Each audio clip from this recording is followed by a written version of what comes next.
On passe la journée à Brest avec Renaud. Il nous raconte que sa mère et sa grand-mère étaient réfugiées à Crozon pendant la guerre.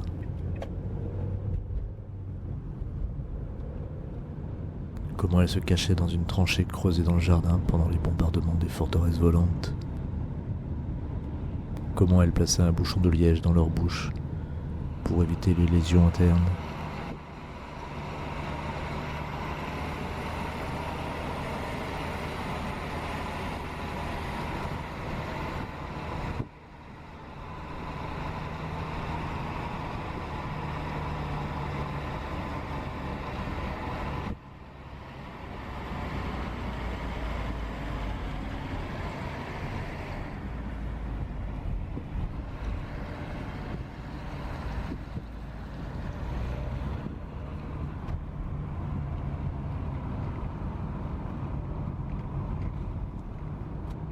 Le refuge s'était transformé en piège. Quand Brest devenu impossible à défendre, le général allemand en charge de la ville s'était replié à Crozon.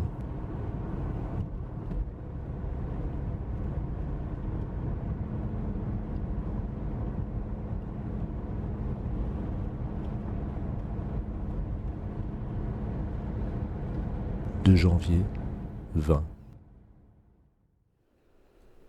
Je lis une série de Maigret. Le personnage du commissaire y joue la figure de l'auteur. Il n'emploie pas le mot suspect, mais le mot personnage. Et sans doute que lire une enquête de Maigret, c'est comme une plongée dans comment fonctionne la fiction de Simenon, comment lui écrit, avance pas à pas dans la nuit, dans l'inconnu.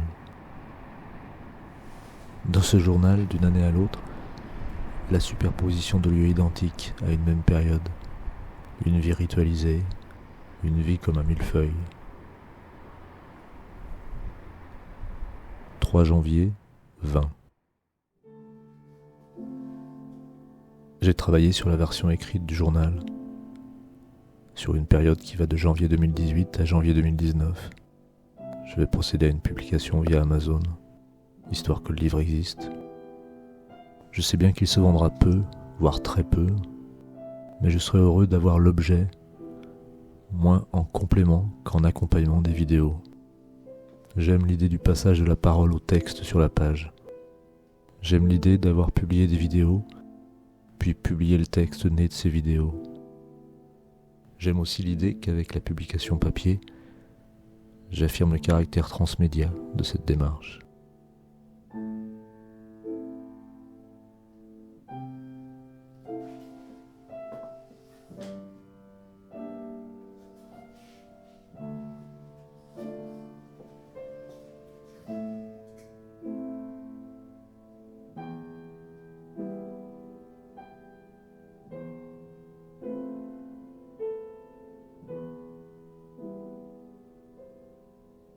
« 6 janvier 20. No se contenta de regarder par la fenêtre le ciel qui se teintait de rose. Les pots de cheminée au-dessus des toits étaient la première chose dans le paysage à prendre vie et couleur, tandis que sur les ardoises ou les tuiles, comme sur certaines pierres de la chaussée, le froid des dernières heures de la nuit avait mis une délicate couche de givre qui commençait à s'effacer.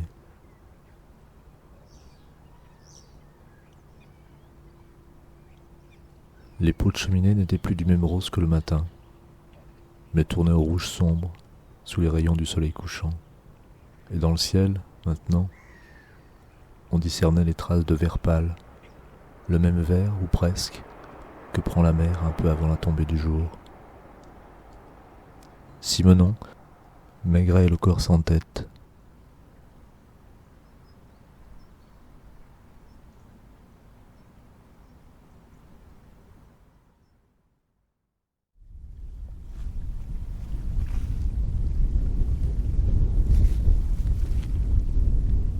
J'ai regardé hier S21, un documentaire sur les Khmers rouges.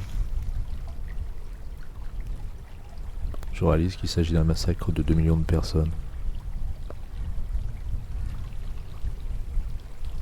Des acteurs du génocide racontent comment ils faisaient écrire des autobiographies mensongères pour justifier la mort des individus. des individus qu'on photographie à l'arrivée, puis qu'on photographiait comme cadavres.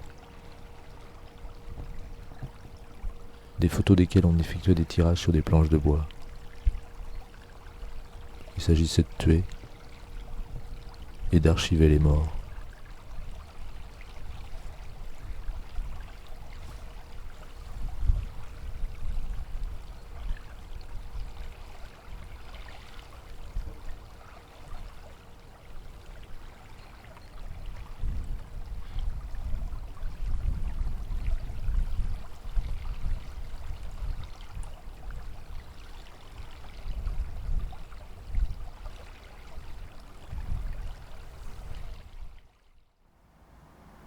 Parfois, ta vie, c'est des ciels, les mouvements des nuages, c'est des écrans, les images des autres, leurs mots. Ce n'est pas qu'il ne se passe rien, c'est juste une vie immobile, casanière. C'est des jours où tu sais que c'est d'abord pour toi que tu filmes, pour que tes jours ne soient pas morts, avec ou sans S.